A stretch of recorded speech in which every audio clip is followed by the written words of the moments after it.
Hello friends, I welcome you all to my channel Manu heal by Meena Rawat. और आज हम बात करेंगे वर्ल्ड मेंटल हेल्थ डे के बारे में, जो 10 अक्टूबर को सेलिब्रेट किया जाता है। और इस बार मेंटल हेल्थ डे का जो थीम है वो है mental health at work place. Mental health at work place theme इसीलिए रखा गया है ताकि जो मेंटल हेल्थ के बारे में अवेयरनेस हम ऑर्गेनाइजेशंस में स्प्रेड कर पाएँ और जो एम्प्लॉई हैं वो अपना 100% ऑर्गेनाइजेशन को दे पाएँ, जिससे कि उनकी प्रोडक्टिविटी बढ़े और ऑर्गेनाइजेशन का भी उसमें एक बेनिफिट हो।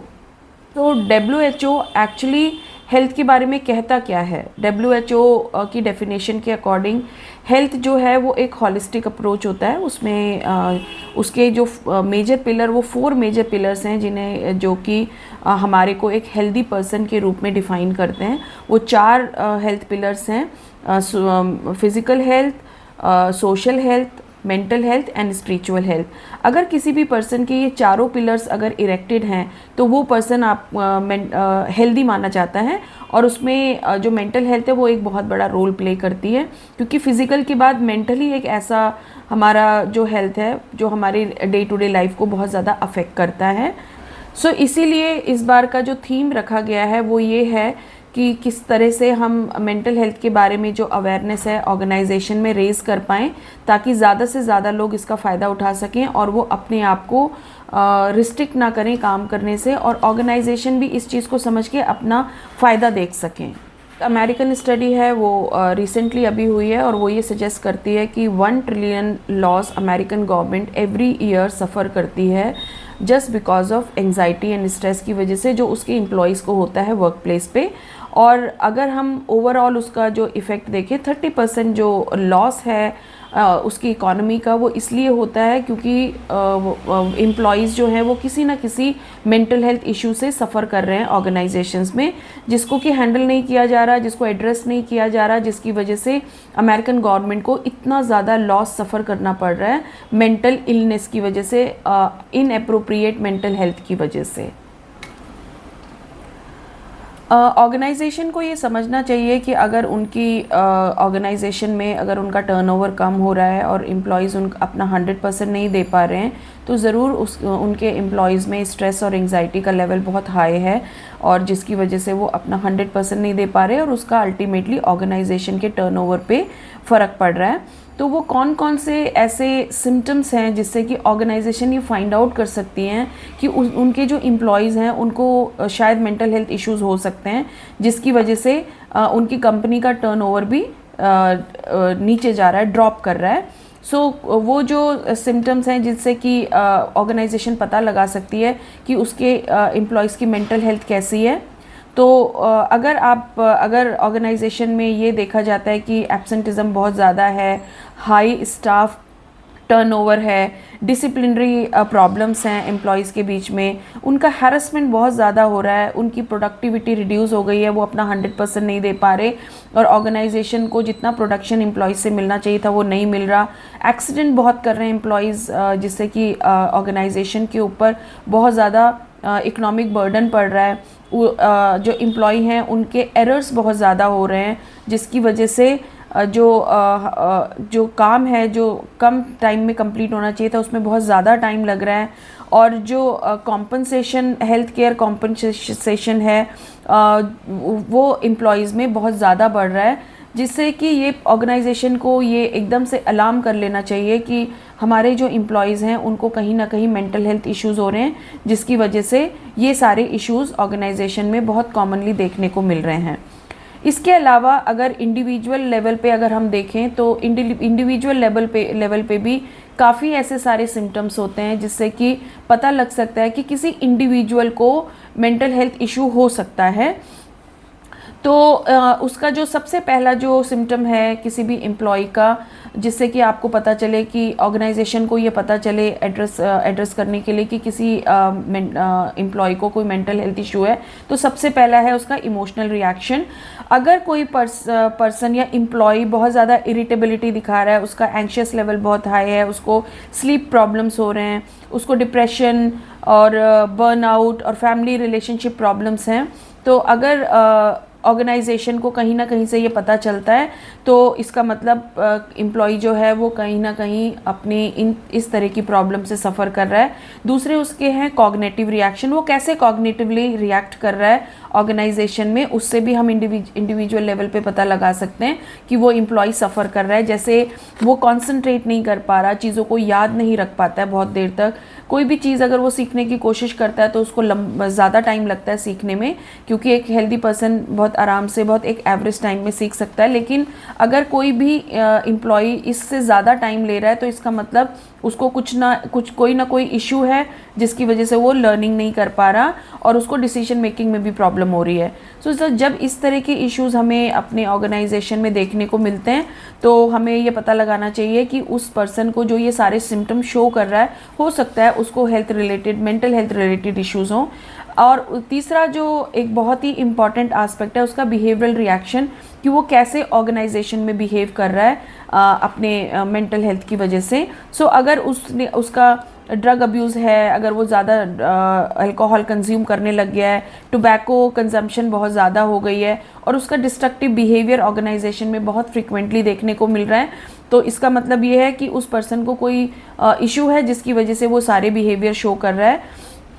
उसके मेंटल हेल्थ से रिलेटेड बहुत सारे फिजियोलॉजिकल इश्यूज़ भी रहते हैं उस पर्सन को, जिसको मेंटल हेल्थ इश्यूज़ होते हैं। उसको बैक प्रॉब्लम्स हो सकता है, उसकी इम्यूनिटी वीक हो सकती है, वो बहुत जल्दी बीमार पड़ता है जिसको मेंटल हेल्थ इश्यूज़ होते हैं, और उसको हार्ट इश्यूज़ भी बहुत कॉमनली उसमें देखने को मिलते हैं। तो ये जो सिम्टम्स थे, ये सारे सिम्टम्स हमें वर्क प्लेस में कि ऑर्गेनाइजेशन लेवल पे भी हम देख सकते हैं कि किस तरह से ऑर्गेनाइजेशन में एक जो एम्प्लॉयज़ का ओवरऑल एम्प्लॉयज़ का बिहेवियर कैसा है, उससे भी हम पता लगा सकते हैं। और इंडिविजुअल्स को क्या प्रॉब्लम है, तो ये चार हमारे पास मेजर्स हैं जिससे हम मेजर कर सकते हैं कि किस जो एम्प्लॉय है वो किसी ना किसी मेंटल इलनेस से सफ़र कर रहा है। अब ये क्वेश्चन उठता है कि जो हमारे एम्प्लॉयज़ हैं, ऑर्गेनाइजेशन के जो एम्प्लॉयज़ हैं, उनको ये प्रॉब्लम्स हो क्यों रही हैं। उसके कहीं ना कहीं जो रीज़न है ऑर्गेनाइजेशन में, हो सकता है उसको पर्सनल रीजंस भी हों, लेकिन कुछ ऑर्गेनाइजेशनल रीजंस भी हो सकते हैं। तो हमें ये पता लगाने की बहुत ज़्यादा ज़रूरत है कि क्यों एम्प्लॉय जो है इतना ज़्यादा मेंटल हेल्थ इश्यूज़ से सफ़र कर रहे हैं, क्यों एम्प्लॉयज़ को इतने सारे इश्यूज़ आ रहे हैं जो मेंटल हेल्थ इश्यूज़ हैं। तो उसके कुछ सिम्टम्स हैं, अगर हम उनको ध्यान में रखेंगे या उनको हम ऑब्ज़र्व करने की कोशिश करेंगे तो शायद हमें पता चल पाए कि क्यों जो हमारे एम्प्लॉय हैं वो मेंटल हेल्थ रिस्क पे हैं। अगर उनका लैक ऑफ कंट्रोल, अगर उनका जो फर्स्ट है lack of control over work, अगर उनका जैसे ऑर्गेनाइजेशन का अगर कंट्रोल कम होता है वर्क पे तो भी एम्प्लॉयज़ को मेंटल हेल्थ इश्यूज़ होते हैं, जहाँ पे कि जो ऑर्गेनाइजेशन है वो बहुत ही गलत तरीके से या बहुत इनएप्रोप्रिएट तरीके से लोगों को कंट्रोल करती है, उनके काम को कंट्रोल करती है। Unsuitable demands being made of workers, अगर हम वर्कर से ऐसी डिमांड करें जो कि वो उनके लिए डिफ़िकल्ट हो, जैसे डेली बेसिस पे उनको लेट सिटिंग्स करना है। डेली बेसिस पे मतलब अगर कोई एम्प्लॉई 5:30 अगर उसका ऑफ होता है और अगर वो 7 और 7:30 तक अगर वो नहीं जा रहा है घर, तो ही वही अच्छा एम्प्लॉय माना जाएगा, और जो अपने टाइम पे चला जाएगा वो एम्प्लॉय जो है वो अच्छा नहीं है। तो ज़बरदस्ती अगर उन्हें डेली बेसिस पे, ठीक है जब काम होता है तो है, ठीक है कि एम्प्लॉय रुक सकते हैं और वो कभी कभी लेट आवर्स तक भी काम कर सकते हैं, लेकिन अगर ये प्रैक्टिस डेली बेसिस पे की जाए तो ये डेफिनेटली जो एम्प्लॉय है उसकी मेंटल हेल्थ को अफेक्ट करता है, क्योंकि उसे पूरा टाइम नहीं मिल पाता सोशलाइज करने का, अपने आप को रिलैक्स करने का। तीसरा जो फैक्टर है, नेक्स्ट फैक्टर है lack of support from colleagues and management. अगर एम्प्लॉय कुछ चीज़ से सफ़र कर रहा है या उसको कोई प्रॉब्लम है, अगर वहाँ पे मैनेजमेंट उसको सपोर्ट नहीं करती है, चाहे वो उसके फैमिली इश्यूज़ हों, चाहे उसके इश्यूज़ वर्क प्लेस के हों, अगर उसको मैनेजमेंट सपोर्ट नहीं करता या फिर उसको एक बायसनेस देखने को मिलता है, या मैनेजमेंट जो है उसके साथ एम्प्लॉयज़ के साथ बहुत अच्छा बिहेव नहीं करती है, तो भी एम्प्लॉयज़ को काफ़ी ज़्यादा मेंटल हेल्थ इश्यूज़ हो सकते हैं। Poor match between us and our work, poor relationship and presence. So poor match between us and our work. कोई पर्सन अगर उसके लिए इतना कैपेबल नहीं है, अगर हम उसको वो वाले सारे काम दे देंगे तो डेफिनेटली वो पर्सन जो है वो स्ट्रेस और एंजाइटी में तो जाएगा ही। आप उनको ऐसे टारगेट दे देंगे जो कि वो लॉजिकली अगर हम देखें तो वो अचीव करना बहुत मुश्किल होता है। अगर हम उनको इस तरह के टारगेट्स अचीव करने के लिए दे देंगे और उनको हम डेडलाइंस ऐसी दे देंगे जिसमें कि उनको हमें पता है कि एक नॉर्मल सर्कमस्टांसिस में वो पॉसिबल नहीं है। जैसे अभी मूर्ति जी ने भी बोला था कि हमें बहुत ज़्यादा काम करने की, एक हफ्ते में 72 आवर्स को काम करने की ज़रूरत है, तो मैं यहाँ पे उनको डेफिनेटली रिफ्यूट करूँगी कि नहीं, ऐसा बिल्कुल नहीं है। क्योंकि अगर आप एम्प्लॉय से इतना ज़्यादा काम लेते हैं और इनको उसको रिलैक्स करने का मौका नहीं देते तो आपके एम्प्लॉय की प्रोडक्टिविटी धीरे धीरे कम होती चली जाएगी। वो आप उससे बहुत ज़्यादा काम ले नहीं पाएंगे, चाहे आप उनसे कितनी भी कोशिश कर ले, लेकिन वो आपको वो प्रोडक्टिविटी कभी नहीं दे पाएंगे। पुअर रिलेशनशिप, अगर उनके रिलेशनशिप ऑर्गेनाइजेशन में मैनेजमेंट के साथ या कुलीग के साथ बहुत अच्छे नहीं है तो भी जो एक पर्सन होता है, जो एम्प्लॉय है, वो मेंटल हेल्थ को सफ़र कर सकता है। एंड प्रेजेंस ऑफ साइकोलॉजिकल और फिजियोलॉजिकल वायलेंस या physical violence at work place, ये भी एक रीज़न हो सकता है। अगर उनके साथ फिजिकल वायलेंस हो रहा है और उनको बदतमीज़ी के साथ उनके साथ बिहेव किया जाता है तो उससे किसी भी एम्प्लॉय की मेंटल हेल्थ अफेक्ट होती है। and by conflict between our role at work and outside it। so अगर हमारा रोल क्या है, हमारा रोल हमें वो रोल हमारी एबिलिटी के हिसाब से दिया गया है या नहीं दिया गया। जैसे एक एम्प्लॉय है, वो कम एक्सपीरियंस्ड है, कम पढ़ा लिखा है, लेकिन आपने उसको ऐसा रोल दे दिया जो कि एक पढ़े लिखे इंसान को देना चाहिए, जिसको हमने नहीं दिया। फेवरटिज्म यहाँ पे आ गया और हमने जो डिज़र्व करता है उसको हमने वो अथॉरिटी, वो रोल नहीं दिया और वो रोल हमने उसकी जूनियर को दे दिया। तो ये भी एक बहुत बड़ा इफेक्ट होता है मेंटल स्ट्रेस का ऑर्गेनाइजेशन में जो एम्प्लॉयज़ सफ़र करते हैं। Abusive behaviour in the work place, abusive behaviour का मतलब उनके साथ अच्छी लैंग्वेज का यूज़ ना करना, उनको रिस्पेक्ट ना देना, उनसे अनएथिकल काम करवाना, इस तरह के जो बिहेवियर्स होते हैं वो भी एम्प्लॉयज़ का जो मॉरल्स है वो डाउन करते हैं और उनको मेंटल हेल्थ इश्यूज हो सकते हैं। उन बैक बिचिंग करना, पॉलिटिक्स करना, उनकी एम्प्लॉयज़ को टीज़ करना या फिज़िकली इनएप्रोप्रिएट बिहेवियर, जैसे फीमेल्स के साथ होता है, उनके साथ फिज़िकली इनएप्रोप्रिएट बिहेवियर करा जाए तो वो अपना 100% ऑर्गेनाइजेशंस को नहीं दे सकती हैं। इंट्रूडिंग ऑफ इंटरपर्सनल स्पेस, किसी के भी ऑर्गेनाइजेशन में अगर किसी के रिलेशन है, उनके पर्सनल स्पेस में जाना ऑर्गेनाइजेशन का और उनको उनकी फ्रीडम ना देना पर्सनल रिलेशनशिप में, तो वो भी एक रीज़न बन सकता है स्ट्रेस एंड एंग्जाइटी का।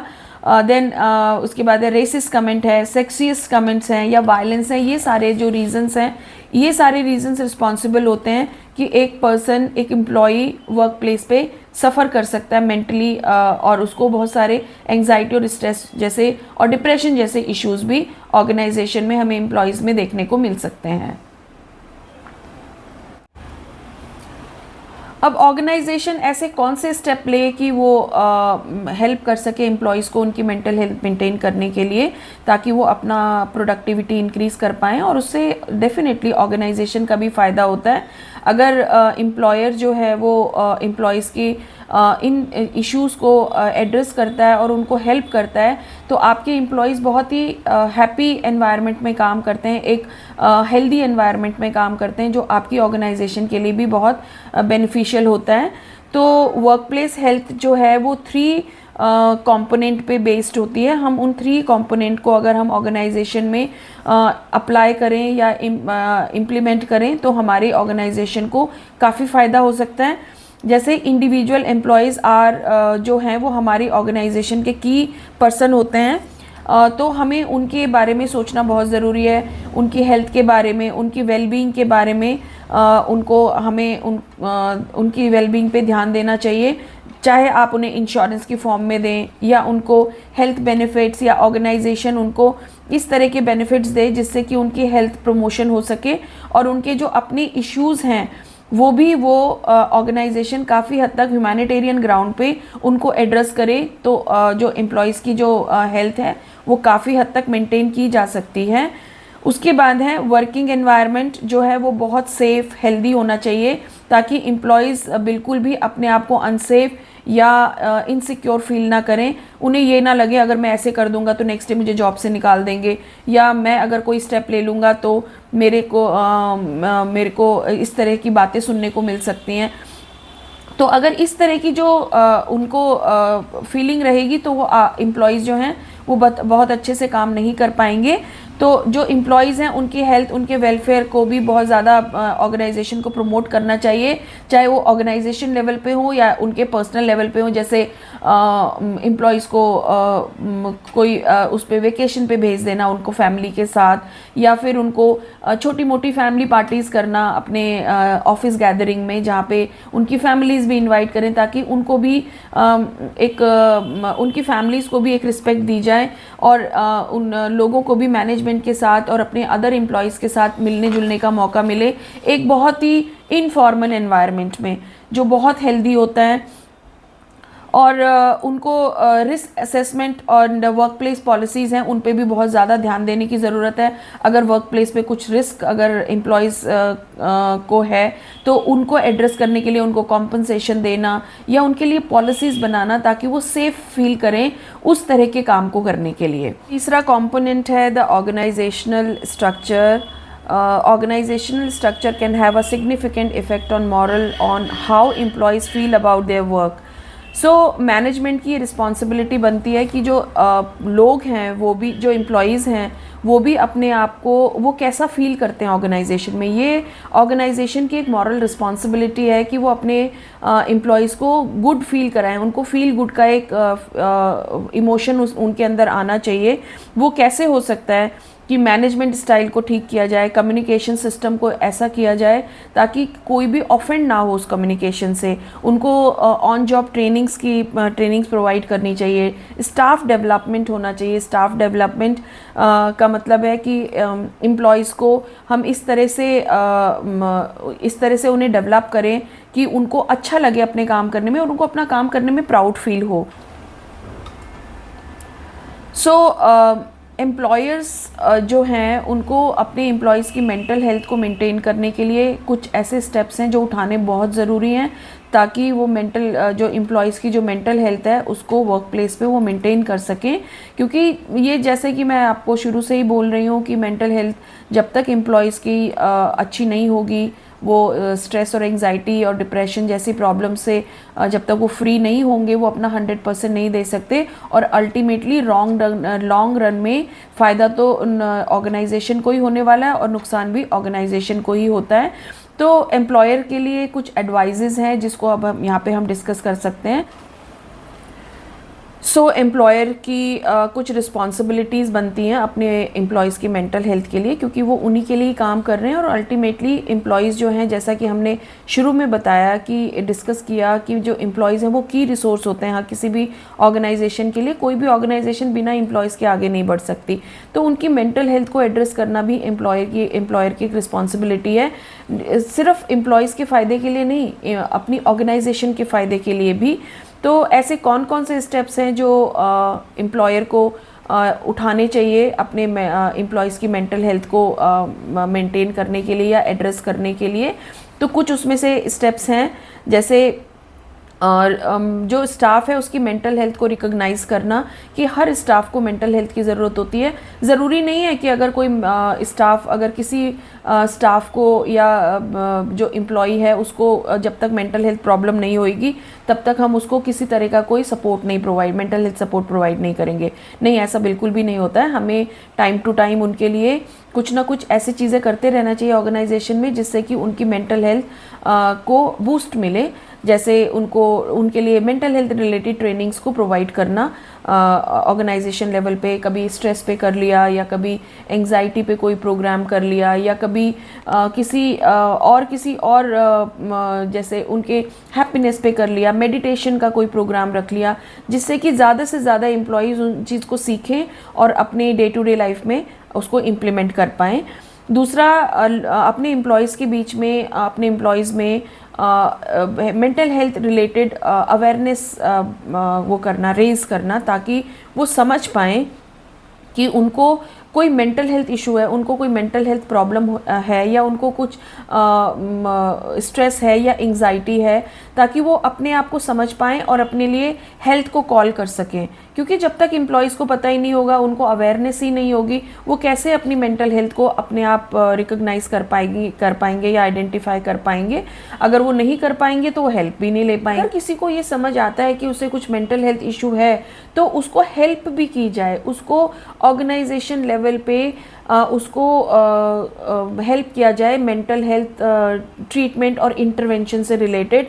अगर उसको स्ट्रेस और एंग्जाइटी है तो डेफिनेटली ऑर्गेनाइजेशन को भी मेंटल हेल्थ प्रोफेशनल को कांटेक्ट करना चाहिए, या फिर उनके लिए मेंटल हेल्थ प्रोफेशनल को भी हायर किया जा सकता है, जिससे कि वो उनके प्रॉब्लम्स को एड्रेस कर सकें। और जहाँ पे बहुत ज़्यादा एम्प्लॉयज़ होते हैं वहाँ पे ये वाले इश्यूज़ बहुत ज़्यादा होते हैं। ऑर्गेनाइजेशन का जहाँ पे साइज़ बहुत बड़ा होता है वहाँ पे ये इश्यूज़ बहुत कॉमन है। और अब इसमें गवर्नमेंट और जो इंटरनेशनली लोग इस पे सोचना शुरू कर रहे हैं कि उनको एक साइकोलॉजिस्ट को भी हायर करना बहुत ज़रूरी है। तभी ये वाला इशू इस बार उठाया गया है कि mental health at work place, ताकि जो और ये कोई ऐसी बात नहीं है कि लोगों को काम की वजह से स्ट्रेस नहीं होता। अगर हम यूएस की स्टडीज़ को भी देखें जिसमें उन्होंने स्ट्रेस के जो टॉप 10 जो वो बताए हैं कि किन किन लोगों को डिप्रेशन या स्ट्रेस और एंग्जाइटी होता है, तो सबसे पहले उसमें जॉब ही है, सेकंड मैरिज आता है। तो हम ये समझ सकते हैं कि वर्क प्लेस पे एम्प्लॉयज़ को कितने ज़्यादा चैलेंजेस होते हैं जो कि एड्रेस करने बहुत ज़रूरी हैं अगर हमें एम्प्लॉयज़ की हेल्थ को साउंड रखना है। इस तरह का उनके अंदर एक ट्रेनिंग, उनको ट्रेनिंग देना है, इस तरह का उनको एक इमोशन देना है कि मेंटल हेल्थ जो है वो कोई टैबू नहीं है। अगर कोई मेंटल हेल्थ किसी को हो जाती है या अगर किसी को इस तरह का कोई इशू है तो वो ओपनली बात करे और सपोर्ट डिमांड करे। Providing support options which are confidential and non stigmatising. So हमें उन्हें मेंटल सपोर्ट भी प्रोवाइड करना है। अगर कोई एम्प्लॉय इस तरह की प्रॉब्लम से सफ़र कर रहा है तो चाहे आप उसको अपनी ऑर्गेनाइजेशन में करें या उसको सपोर्ट करें बाहर किसी से हेल्प करने के लिए जो मेंटल हेल्थ प्रोफेशनल है उनसे, ताकि वो अपनी मेंटल हेल्थ को एड्रेस कर पाएँ। इस तरह से नहीं होना चाहिए कि अगर किसी को मेंटल हेल्थ इश्यूज रहे हैं तो आप उसे काम से निकाल दो। Instead of firing him from work, उसको हमें ज़्यादा से ज़्यादा सपोर्ट देने की ज़रूरत है, क्योंकि मेंटल हेल्थ कोई टैबू नहीं है, मेंटल हेल्थ कोई इस तरह की प्रॉब्लम नहीं है जिसको अगर हम एड्रेस करें तो वो रिजॉल्व ना हो पाए। तो आई होप आपको ये वीडियो पसंद आया होगा। अगर आपको ये वीडियो पसंद आया है तो प्लीज़ इसे लाइक, शेयर एंड सब्सक्राइब करें और अपनी राय प्लीज़ कमेंट बॉक्स में ज़रूर लिखें कि आपको ये वीडियो कैसा लगा और आपको और किस तरह के वीडियोस को देखने में इंटरेस्ट है। सो आज का वीडियो मैं यहीं ख़त्म करती हूँ और नेक्स्ट टाइम के लिए जल्दी ही मिलते हैं नेक्स्ट वीडियो के साथ, एक नई टॉपिक के साथ। Thank you so much.